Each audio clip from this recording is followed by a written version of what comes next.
जय हिंद दोस्तों, मैं मानिक नायक आप सबको अपने YouTube चैनल पर वेलकम करता हूं। आज हम लोग SSC MTS के आंसर की के एनालिसिस के बारे में हम डिस्कस करने वाले हैं और हम जानेंगे कि क्या रह सकता है आने वाले दिनों में जो हमारा सेफ स्कोर है क्या हो सकता है।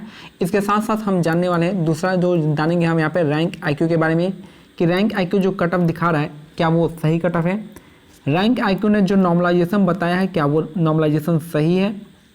देखेंगे किस शिफ्ट में कितने नंबर तक बढ़ सकते हैं। हार्ड शिफ्ट कौन सा है, हार्ड शिफ्ट में नंबर बढ़ेंगे तो कितने नंबर बढ़ेंगे और इजी शिफ्ट में नंबर बढ़ेंगे तो कितने नंबर बढ़ेंगे, इनको भी हम डिस्कस करने वाले हैं। साथ में इंग्लिश की स्ट्रेटजी क्या होगी हमारे आने वाले एग्जाम के लिए उसको भी हम यहाँ पे डिस्कस करेंगे। जीके का स्ट्रेटजी क्या हो सकता है उसको भी यहाँ पे हम कुछ देखने वाले हैं यहाँ पे। ठीक है, यहाँ पे रैंक IQ का डाटा यहाँ पे एक 1.5 लाख लोगों का एक डाटा है जिसको हम यहाँ पे डिस्कस करने वाले हैं। और SSC MTS कट ऑफ में जो आप SSC MTS का जो आपका मार्क्स रहेगा, अगर आपके 100 से कम नंबर है तो आपको कौन से जोन मिलने का चांसेस हो सकता है। ऑल स्टेट अगर आपने अप्लाई किया हो तो अगर जिनका 90 से कम नंबर है उनके लिए कौन सा स्टेट हो सकता है और जिनका 70 और 90 के बीच में है उनको कौन सा स्टेट मिल सकता है और उनको नॉर्मलाइजेशन में कितना फ़ायदा हो सकता है, ये हम यहाँ पे देखने वाले हैं। ठीक है, अटेंडेंस कितनी रही है, अभी RTI हाल ही में RTI का खुलासा हुआ है और जो अटेंडेंस है काफ़ी आपका आश्चर्यजनक है कि इतनी कम अटेंडेंस कैसे हो सकती है। इतनी कम मतलब कि 55 लाख में कम इतनी अटेंडेंस कैसे हो सकती है, कम ही है अटेंडेंस। और यहाँ पे एवरेज मार्क्स को हम यहाँ पे डिस्कस करने वाले हैं। फिर आपका फाइनल कट ऑफ जो होता है वो हम डिस्कस कर देंगे लास्ट में और हार्ड शिफ्ट नॉर्मलाइजेशन वैसे हम यहाँ पे डिस्कस करने वाले हैं। ठीक है, चलिए एक एक करके हम बात करते हैं। पहला जो कोई हमारा कि पहले हम बता दें कि आपका जो MTS जो एग्जाम लिया था वो आपका 2 ग्रुप के लिए एग्जाम लेता है। एक तो 18 से 25 सालों के लिए और एक दूसरा लेता है 18 से 27 ईयर वालों के लिए, एज वालों के लिए। और हवलदार इन CBSIC था आपका कितना 201 टोटल 529 वैकेंसी था। अगर हम 18 से 25 साल के बाद 18 से 25 ईयर का गैप हम देखेंगे तो आपका उसमें 9329 वैकेंसी था और 18 से 27 वाले में 2665 था और हवलदार में 529 वैकेंसी थी। टोटल मिला के आपके पास 12523 जो अब तक का सबसे ज़्यादा वैकेंसी है आपका MTS में दिया गया था। इससे पहले 7000 आता था लेकिन इस बार जो है 12000 के आसपास यहाँ पे वैकेंसी दिया गया और 2023 में तो लगता है कि बहुत ही कम दिया गया और 1500 के आसपास यहाँ पे दिया गया 2023 में। लेकिन हम 2022 का बात करेंगे क्योंकि आंसर की हमारा 2022 का है, इसलिए हम 2022 के आंसर की को डिस्कस करने वाले हैं। चलिए पहला यहाँ पे देखते हैं। यहाँ पे हम लोग पहले देखेंगे जो आपका एग्जाम हुआ था आपका 2 फेज में हुआ था। एग्जाम भी आपका 2 फेज में हुआ था। पहला आपका फेज था आपका मैथ्स और रीजनिंग का जिसमें आपका 20-20 क्वेश्चन थे, 20 बाई 20 था जिसमें आपको 12 क्वेश्चन अटेम्प्ट करना था। अगर 12 क्वेश्चन आप सही नहीं कर पाते हैं तो आप बाहर हो जाएंगे, डिस्क्वालीफाई हो जाएंगे। तो आपका क्वालिफाइंग मार्क्स रखा गया था मैथ्स और रीजनिंग में। पहले क्या होता था लोग मैथ्स और रीजनिंग में फुल स्कोर कर लेते थे, इसलिए क्या हुआ आपको SSC ने मैथ्स और रीजनिंग का स्कोर भी खत्म कर दिया। सिर्फ जो मेरिट बनेगा आपका इंग्लिश और जीके से आपका मेरिट बनने वाला है। इंग्लिश और जीके आपको फोकस होना चाहिए, इंग्लिश और जीके पे आपका मेरिट बनेगा और दोनों ही आपका 25-25 मार्क्स के थे, 25-25 क्वेश्चन थे, एक क्वेश्चन 3 नंबर का, तो टोटल आपका 75-75 यानी 150 नंबर के यहाँ पे मेरिट यहाँ पे तैयार होगा, 150 में मेरिट तैयार होगा। ये मैं बता दिया। एक और बात बता दूं, जो मैथ्स और रीजनिंग में जो 20-20 क्वेश्चन थे उसमें आपका कोई भी आपका निगेटिव मार्किंग नहीं था, किसी भी टाइप का वहाँ पे निगेटिव मार्किंग नहीं था, याद रखिएगा। लेकिन जो आपका इंग्लिश और जीके होगा यहाँ पे 3-3 मार्क्स के होंगे और साथ में आपका -1 का निगेटिव मार्किंग होगा। तो 1/3 यहाँ पे निगेटिव मार्किंग रखा गया जो कि एक तो काफ़ी आपका जो कि आपको रेस्ट्रिक्ट करता है आपको ज़्यादा अटेम्प्ट लेने से। लेकिन ठीक है, देखते हैं आगे।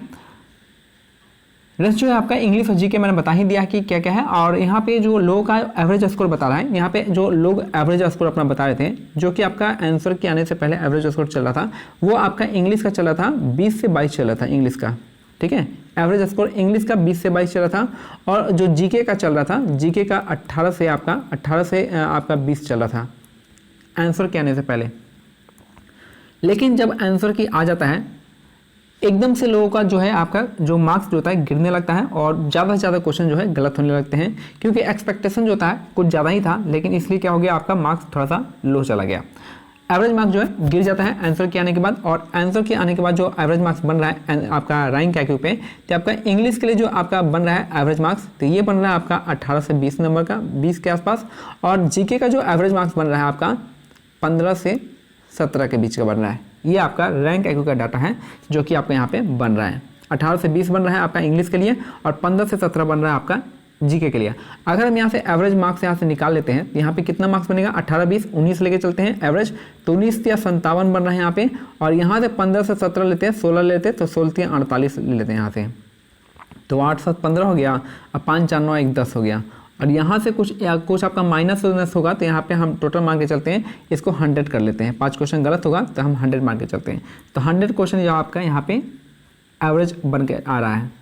ठीक है, अगर कोई अच्छा स्टूडेंट होगा वो इंग्लिश में कितना अटेम्प्ट करेगा, 22/25 इतना तो कर ही सकता है, क्योंकि लोग 25 में 25 यहाँ पे इंग्लिश में अटेम्प्ट करने वाले हैं, आप मान के चलिए, क्योंकि इंग्लिश जो है आपका, इंग्लिश में लोग रिस्क लिए हैं, बहुत ज़्यादा रिस्क लिए हैं और 25 में 25 अटेम्प्ट किए हैं, याद रखिएगा। ठीक है, तो यहाँ पे जो इंग्लिश में मैक्सिमम जो सही हो रहा है आपका एवरेज जो दिखा रहा है आपका 20 से 22 एवरेज दिखा रहा है, और यहाँ पे जो अच्छा स्टूडेंट होगा उसके 22 नंबर सही होंगे, मैं ये लेके चलता हूँ, और जीके में उसके जो सही होंगे आपके 18 से 20 क्वेश्चन के आसपास सही होंगे, ये मान के चलता हूँ।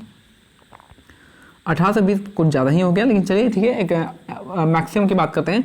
तो यहाँ पे जो आपके इसके नाम है 22, यहाँ से आ जाएगा कितना, 22 या 66 हो जाएगा, और 3 यहाँ पे गलत हो जाएगा तो 63 आपका यहाँ पे आपका इंग्लिश में इसके मार्क्स आएंगे। और हम 18 क्वेश्चन को लेते हैं यहाँ पे, 18 या 54 हो जाएगा, और 6 क्वेश्चन यहाँ पे गलत होता है तो यहाँ पे 48 यहाँ पे हम लेके चलते हैं। ठीक है, यहाँ पे 48 यहाँ पे होता है, 48 54, तो यहाँ पे कितना हो गया हमारा 48 से 63, 8, 3, 11, 14, 10 से 11, 111, यानी जो एवरेज मार्क्स, यानी हमारा जो आपका जो जीके इंग्लिश का जो आपका एवरेज मार्क्स बन रहा है यहाँ पे, ये कितना बन रहा है, 100 से लेके कितना बन रहा है यहाँ पे 110 तक के आसपास बन रहा है, इसी के बीच में। लेकिन आपको पता है कि जो आपका जो मार्क्स होगा, आपका जो मार्क्स होगा एवरेज से थोड़ा सा ऊपर होता है कट ऑफ, तो हम एवरेज से हम कट ऑफ को ऊपर रखते हैं, और जो हम मेरे हिसाब से जो चलेगा आपका अनरिजर्व का, ये 1825 वाले में वैकेंसी में बता रहा हूँ कि ये चलेगा आपका यहाँ पे 105 प्लस होगा, और 105 प्लस जाएगा, और 105 यहाँ पे अनरिजर्व के लिए। अगर यही हम बात करते हैं ओबीसी के रिगार्डिंग, तो ओबीसी का रिगार्डिंग क्या हो जाएगा, 100 प्लस यहाँ पे आपका मार्क्स रहेगा, तो आप ओबीसी के रिगार्डिंग सेफ है। तीसरा जो है हम यहाँ पे एससी का बात करते हैं। एससी के लिए अगर आप एससी कैटेगरी में, तो अगर आपका 90 प्लस यहाँ पे नंबर आ रहा है तो आप यहाँ पे सेफ जोन में है। अगर आप एससी कैटेगरी से और 90 प्लस यहाँ भी आ रहा है तो आप यहाँ भी सेफ जोन में है। ईडब्ल्यूएस में आपका है 105 करोड़, अगर 95 प्लस आ रहा है तो आप यहाँ से आप ईडब्ल्यूएस कैटेगरी में सेफ हैं। अगर पीएच कैटेगरी में है तो आप वहाँ पे 75 प्लस है तो आप वहाँ पे सेफ कैटेगरी में आप मान सकते हैं अपने आप को। ठीक है, ये है हुआ आपका यहाँ पे कौन सा, ये आपका मैंने एक रॉ स्कोर का एक डाटा मैंने बता दिया। रॉ स्कोर इतना हो सकता है 105, 100, 90, 90, 95। अब यहाँ पे देखा जाए कुछ चीज़ें जो आपका मैं बता देता हूँ। यहाँ पे जो एग्ज़ाम होता है कुछ चीज़ें हार्ड होती हैं, कुछ सिर्फ हार्ड होते हैं, कुछ सिर्फ इजी होता है। जो जून में एग्ज़ाम हुआ था वो थोड़ा हार्ड नेचर का था। ठीक है, क्वेश्चन ठीक थे, आसान थे, लेकिन जो क्वेश्चन जो था यहाँ पे आपके गलती होने के चांसेस यहाँ पे ज़्यादा थे, तो इसलिए यहाँ पे जो है हार्डशिप थोड़ा सा जून का जो है मई के कंपैरिजन में हार्डशिप यहाँ पे जून में देखा गया है। तो इसीलिए जो आपका जो हार्डशिप में नॉर्मलाइजेशन के मार्क्स जो होते हैं आपके कम से कम आपका 12 से 15 नंबर तक नॉर्मलाइजेशन में मार्क्स बढ़ते हैं। अगर ईजी शिफ्ट रहेगा तो ये कितना मार्क्स बढ़ेगा, आपके 5 से 8 नंबर तक ईजी शिफ्ट में मार्क्स बढ़ते हैं। ठीक है, तो आपका जो मई वाला शिफ्ट होगा, जिसमें मई वाले शिफ्ट में जो इजी शिफ्ट होगा वो आपका 5 से 8 नंबर बढ़ेगा, और 12 से 15 नंबर बढ़ेगा, जो कि आपका मई वाले में आपका जो हार्ड शिफ्ट में होगा वो आपका 12 के आसपास नंबर बढ़ेगा। वही अगर बात करते हैं अगर जून वाला एग्जाम होगा, जून वाले एग्जाम में अगर आपका इजी शिफ्ट होगा तो आपका 6 से 8 नंबर बढ़ेगा, और अगर आपका हार्ड शिफ्ट होगा जून वाले में, इजी शिफ्ट में 6 से 8 बढ़ेगा, और आपका हार्ड शिफ्ट होगा तब आपका 15 नंबर के 12 से 15 नंबर के आसपास वहाँ भी बढ़ने वाला है। ठीक है, अगर मैं बता दूं कि अगर आपका जो है अनरिजर्व में मैंने क्या नंबर बताया था, 105 प्लस बताया था। अगर ये इजी शिफ्ट है तो ये नंबर कितना हो जाएगा, ये नंबर चल जाएगा आपका 10 नंबर बढ़ाएंगे। यहाँ पे इजी शिफ्ट में कितना बढ़ाएंगे, 6 से 8 बढ़ाएंगे, तो यहाँ पे 110 यहाँ पे बढ़ाएंगे। अगर ये टफ शिफ्ट हुआ तो कितना बढ़ेगा, 12 नंबर बढ़ जाएगा, तो 110 से 117 के बीच में, यानी 110 से 115 के बीच में रहेगा। अगर वहीं हम ओबीसी का बात करते हैं, यहाँ पे 100 प्लस का मैंने बताया था, तो यहाँ पे अगर इजी शिफ्ट रहेगा तो आपका 105 रहेगा, अगर टफ शिफ्ट होगा तो आपका यहाँ पे 110 के आसपास चल जाएगा। देख रहे हैं ना, अगर आपका अनरिजर्व से है तो आपका 110 से 115 के बीच में होगा, ओबीसी से है तो 105 से 110 के बीच में होगा, अगर आपका SC ST है तो 100 से 105 चल जाएगा कट ऑफ, 100 से 105 यानी 100 के आसपास रहेगा। ठीक है, और आपका EWS है तो 105 के आसपास रहने वाला है, 105 कर रहा हूँ मैं, 100 के आसपास रहेगा EWS का, 100 के आसपास। ठीक है, तो ये मैं बता रहा हूँ। ठीक, तो मेन जो फोकस होगा यहाँ पे नॉर्मलाइजेशन का खेल होगा। अगर आप नॉर्मलाइजेशन कम होता है तो आपको मार्क्स स्टैग्नेंट रहेगा, और नॉर्मलाइजेशन ज़्यादा होता है आपका मार्क्स बहुत ज़्यादा बढ़ने वाले हैं। लेकिन जो है नॉर्मलाइजेशन का फ़ायदा देखिए, हार्डशिप का फ़ायदा जो होता है, मैंने बताया बहुत बार अपने वीडियो में, हार्डशिप का फ़ायदा जो होता है आपका, जो अच्छे स्टूडेंट होते हैं उनको होता है, और जो ईजी शिफ्ट होता है उनको फ़ायदा मिलता है, जो लोग एवरेज स्टूडेंट हैं उनको ज़्यादा मिलता है यहाँ पे फ़ायदा। एक तो क्वेश्चन भी बनते हैं, ऊपर से मार्क्स भी नॉर्मलाइजेशन में बढ़ जाते हैं। यहाँ पे क्या होता है, यहाँ पे जो हार्डशिप में होता है एवरेज स्टूडेंट से क्वेश्चन बनते नहीं है, और मार्क्स भी ज़्यादा उनका ऊपर उठता नहीं है। तो ये बात होता है। हार्ड शिफ्ट होता है आपका जो हार्ड वर्किंग स्टूडेंट है, जिनको आता है उनके लिए, और जो एवरेज स्टूडेंट है उनके लिए ईजी शिफ्ट काफ़ी अच्छा रहता है। अब हम कुछ बात करने वाले हैं रैंक IQ के डाटा को लेकर। रैंक IQ जो है, रैंक IQ ने 1.5 अब तो 1.1 1,10,000 लोगों का, 1,20,000 लोगों का जो है आपका डाटा कलेक्ट हो चुका है रैंक IQ पे। तो उस हिसाब से अगर हम देखा जाए तो रैंक IQ जो है आपका 100+ जो नंबर आ रहे हैं, कितने लोगों का आ रहा है, ये आ रहा है आपका 14,000 लोगों का आ रहा है, जिनका 100+ आ रहा है। जो 110+ ला रहे हैं वो आपका 6,000 लोग ला रहे हैं। 115+ जो ला रहे हैं वो आपका 3900 ला रहे हैं। वहीं अगर 120+ जो नंबर ला रहे हैं वो उनकी संख्या कितनी है, आपका 2700 के आसपास है। और 130+ जो संख्या है वो आपका 800 के आसपास है। और जो 140+ है वो सिर्फ 20 लोग ला रहे हैं।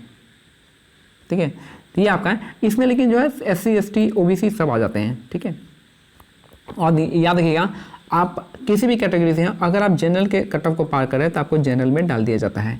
इसलिए क्या होता है, जनरल की कट ऑफ सबसे ज़्यादा हो जाती है, और बाकी जो कैटेगरी होता है उसका कम होता जाता है, जनरल से कम होता है। ये भी आपको ध्यान में रखना होगा। ठीक है, उस हिसाब से जो है आपका यहाँ पे मार्क्स ऊपर नीचे होते रहता है। रैंक IQ जो है आपका कितना बता रहा है, रैंक IQ जो बता रहा है, रैंक IQ का जो है, रैंक IQ का जो नॉर्मलाइजेशन दिखा रहा है वो आपका 27 नंबर तक जो है हार्ड शिफ्ट में 27 नंबर तक जोड़ा है, और ईजी शिफ्ट में 2 से 3 नंबर जोड़ा है सिर्फ। लेकिन SSC में ऐसा होता नहीं है। SSC में क्या होता है, SSC में आपका होता है 5, 8, 10, 12, 15, इतना ही पे आपका SSC में जो है, इतना ही पे आपका SSC खेलता है नॉर्मलाइजेशन के साथ। अगर इजी शिफ्ट होगा तो 5 से 8 नंबर बढ़ाएगा, अगर टफ शिफ्ट होगा 10 नंबर बढ़ाएगा इजी शिफ्ट का। अगर आपका हार्ड शिफ्ट है, हार्ड शिफ्ट में इजी है तो आपका 12 नंबर बढ़ेगा, हार्ड शिफ्ट में टफ है तो 15 नंबर के आसपास बढ़ा देगा। लेकिन 27 नंबर आपका रैंक IQ के जैसा नहीं बताएगा, क्योंकि रैंक IQ के पास जो है डाटा लिमिटेड है, इसलिए इसके और लिमिटेड होने के साथ साथ क्या है आपका नंबरों के बीच का डिफरेंस जो है ज़्यादा है, इसलिए वो नॉर्मलाइजेशन में ज़्यादा मार्क्स शो करता है। वहीं अगर हम बात करते हैं और यहाँ पे जो है आपका जो ईजी, जिनका कम नंबर आया है, जो हार्ड शिफ्ट में है, जो ईजी शिफ्ट में है, उनके नंबरों का अंतर, जो नंबर का डिफरेंस है वो कम है, जिसकी वजह से उसमें कम नंबर ऐड किया है नॉर्मलाइजेशन में। लेकिन SSC ऐसा नहीं करेगा, 5 से 8 ईजी शिफ्ट के लिए और 12 से 15 आपका हार्ड शिफ्ट में देगा।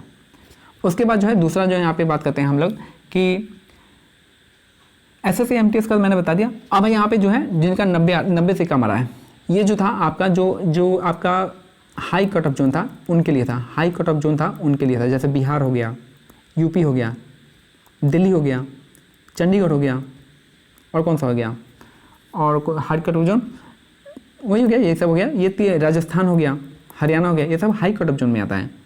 लेकिन अगर हम बात करते हैं यहाँ पे मीडियम कट ऑफ जोन में, MP आ जाएगा मीडियम कट ऑफ जोन में, पंजाब आ जाएगा, जम्मू आ जाएगा, और कौन सा आ जाएगा, कोलकाता आ जाएगा, महाराष्ट्र आ जाएगा, ये सब मीडियम कट ऑफ जोन में आता है। आज लो कट ऑफ जोन में कौन कौन सा आएगा, लो कट ऑफ जोन में आएगा आपका नॉर्थ ईस्ट स्टेट आएगा, जो 7 सिस्टर है याद रखिएगा वो आएगा। आपका साउथ इंडिया का स्टेट आ जाएगा कुछ, और जो UT होते हैं, अंडमान निकोबार, ये सब, लक्षद्वीप, पुडुचेरी, ये सब आपका लो कट ऑफ जोन में आता है। तो अगर आपका 90 से कम है, यानी 70 से 90 के बीच में है, तो समझिए कि आप 2 चीज़ यहाँ पे समझेंगे, आपका जो है शिफ्ट जो है हार्ड शिफ्ट है, और आपको नॉर्मलाइजेशन में काफ़ी ज़्यादा फायदा मिलने वाला है। अगर आपका नॉर्मलाइजेशन में 15 नंबर बढ़ता है तो ये आपका 85 हो जाएगा, और ये जो है 105 तक आ जाएगा। और आपका जो है अगर आपका 70 से 90 के बीच में ही आ रहा है नंबर, तो आपका जो है कौन सा जोन ऐसा रहेगा, आप लो कट ऑफ जोन में आप जाएंगे। अगर आप ऑल स्टेट प्रेफरेंस दिए हैं तो आपका आसानी से वहाँ पे हो जाएगा। आप लो कट ऑफ जोन मैंने बता देता हूँ कौन कौन सा है लो कट ऑफ जोन। तो आप जो ये मीडियम करो, ये जो है आपका, ये जो स्टेट है आपका, पंजाब हो गया, जम्मू कश्मीर हो गया, चंडीगढ़ हो गया, चंडीगढ़ तो नहीं कहेंगे, पंजाब हो गया, जम्मू कश्मीर हो गया, हिमाचल हो गया, हरियाणा नहीं कहेंगे, यूटी हो गया, यूटी तो लो कट ऑफ जोन हो गया। ये आपका जो है ये 4 जो रीजन होता है आपका, जैसे कौन कौन सा हो गया, पंजाब, जम्मू, हिमाचल प्रदेश, ये 3 जो स्टेट हो गया, ये आपका मीडियम कट ऑफ जोन में आएगा। बाकी आपका जो है उत्तराखंड यहाँ पे मीडियम कट ऑफ जोन में आएगा, ये दोनों हाई कट ऑफ जोन में आएगा। उत्तराखंड आपका मीडियम कट ऑफ जोन में आएगा। उत्तर प्रदेश और Bihar high cut off zone में आएगा, आपको देख लीजिएगा। जिनका 70 से 90 के बीच कर रहा है, 70 से 90 के बीच में आ रहा है आंसर, तो उनके लिए मैं बता रहा हूँ कि उनका क्या है, आपका यहाँ पे आप ये मीडियम और लो में आएगा उनका। तो ठीक है, इनका बंगाल में आ जाएगा, उड़ीसा में आपका मीडियम कट ऑफ जोन आएगा, Jharkhand medium cut off zone आएगा, सिक्किम लो कट ऑफ जोन आएगा, अंडमान निकोबार लो कट ऑफ जोन आएगा, याद रखिएगा। नेक्स्ट है ये पूरे के पूरे नॉर्थ ईस्ट स्टेट जो है लो कट ऑफ रीजन आता है, यहाँ पे कट ऑफ बहुत कम रहता है। आप 60 प्लस पे भी आप रहेंगे, तो आप 60 से 80 के बीच में रहेंगे तो आपके यहाँ पे चांसेस हो जाएगा। Madhya Pradesh medium cut off zone में आएगा, छत्तीसगढ़ मीडियम की कैटेगरी में आता है, महाराष्ट्र मीडियम आएगा, गुजरात मीडियम आएगा, गोवा आपका जो है लो कट ऑफ जोन रहेगा, दादरा भी आपका लो कट ऑफ जोन रहेगा। फिर यहाँ पे आंध्र प्रदेश मीडियम रहेगा, तेलंगाना मीडियम, तमिलनाडु मीडियम, पुडुचेरी लो कट ऑफ जोन में आएगा, तमिलनाडु भी आपका लो कट ऑफ में जाएगा, तमिलनाडु लो कट ऑफ में आएगा, कर्नाटका मीडियम आएगा, केरला लो कट ऑफ आएगा, लक्षद्वीप लो कट ऑफ जोन में आता है। आप ये देख सकते हैं कि लो कट ऑफ में आएगा। 18-27 में वही सेम चीज़, वही चीज़ है जो मैंने ऊपर बताया, ये सब चीज़ इसी में फॉलो होगा। तो याद रखिएगा बस 2 चीज़ की, जो आपका जो 18 से 25 वाले का जो गैप होगा, 18 से 25 वाले का जो एज ग्रुप है, यहाँ का कट ऑफ जो है कट ऑफ थोड़ा सा कम होगा एज कम्पेयर टू 18 से 27 वाले में। 18 से 27 का कट ऑफ जो है थोड़ा सा हाई जाएगा, और इसका जो कट ऑफ होगा 25 वाले का कट ऑफ थोड़ा सा कम रहेगा, क्योंकि वैकेंसी आपका 9000 है, तो इसलिए वैकेंसी ज़्यादा है तो आपका कट ऑफ पे असर दिखेगा। और यहाँ से 18 से 27 में सिर्फ 2500 के आसपास वैकेंसी है, तो इसलिए कट ऑफ जो है इसका थोड़ा ज़्यादा चल जाएगा। तो ये था मेरे हिसाब से। और क्या इसमें से बता दें, यहाँ पे अटेंडेंस जो है एग्जाम जो दिए थे आपके 55 लाख लोगों ने फॉर्म भरा था, 55 लाख लोगों ने फॉर्म भरा था। एक्सपेक्टेड था कि 30 लाख लोग यहाँ पे जाएंगे, लेकिन अभी RTI रिप्लाई आया है कि यहाँ पे आपका 22 लाख लोग यहाँ पे क्या है आपका एग्ज़ाम दिए, यानी इसका मतलब 40% लोग जो है एग्ज़ाम दिए, बाकी 60% लोग जो यहाँ पे छोड़ दिए इस एग्ज़ाम को। दूसरा यहाँ पे कट ऑफ मैं बता दूँ, कट ऑफ जो है कम होने का एक और जो चांस है, अभी CGL की वैकेंसी आई थी, उसमें 37,000 वैकेंसी, वहाँ पे 37,000 लोग को नौकरी मिला है, तो उसका भी कट ऑफ यहाँ पे क्या हो जाएगा, यहाँ पे असर डालेगा कि वो भी कट ऑफ क्या होगा, कम जाएगा MTS का। ऊपर से 12,000 वैकेंसी है, कभी इससे पहले था नहीं, ये भी क्या करेगा, कट ऑफ को कम करेगा। और हार्डशिप नॉर्मलाइजेशन आपको याद रखिएगा ज़्यादा होगा, और ईजी शिप नॉर्मलाइजेशन 5 से 6 होने वाला है। तो और 2024 की स्ट्रेटजी क्या होगी, 2024 की स्ट्रेटजी मैंने अलग से बताऊंगा। आप 2023 में जो वैकेंसी आया है आपका सिर्फ 1600 वैकेंसी आया है, उसके लिए स्ट्रेटजी मैं अलग से बताऊंगा, आप होगा तो बता दीजिएगा, ठीक है। बाकी जो मैंने सारे एक्सपेक्ट को मैंने कवर किया है, रैंक आइको से लेकर मैं सारे आपको एक्सपेक्ट को कवर किया, जितना आप क्वेश्चन पूछते हैं उस हमको, और जो भी आपको डाउट होता है आप यहाँ पे पूछ लीजिएगा, कमेंट सेक्शन में आपको रिप्लाई मिलेगा। बाकी मिलते हैं अगले वीडियो में, तब तक के लिए जय हिंद, जय भारत, धन्यवाद।